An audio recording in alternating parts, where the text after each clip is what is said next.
11 ফেব্রুয়ারি promise day. তবে আমার মনে হয় প্রমিস শব্দটির জন্য কোনো নির্দিষ্ট দিন হয় না। আজ ফোনের ইনবক্স, হোয়াটসঅ্যাপ আরও অন্যান্য অনেক বার্তাবহ জায়গায় ভরে যাবে প্রতিশ্রুতিতে, কিংবা হাতের ওপর হাত রেখে কত আবেগপ্রবণ বাক্য, যার কিছু অংশ শেষমেশ আমরা রাখতে পারি না। মনে রাখবেন, এই যে কথা দিচ্ছি, কথা দিলাম, এই শব্দগুলো আজকাল বড়ই সস্তা হয়ে গেছে।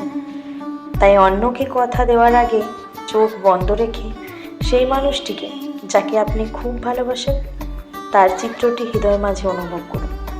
আর নিজেকে বোঝান বা নিজেকে প্রমিস করুন আপনি চিরকাল তাকে আগলে রাখবেন। যতবার বা যতদিন এটা আপনি নিজেকে বোঝাতে পারবেন, ততগুলো দিন আপনার কাছে প্রমিস ডে হয়ে উঠবে। তবে আজ থেকে না হয় শুরু হোক নিজেকে কথা দিয়ে তোমায় ভালোবাসা।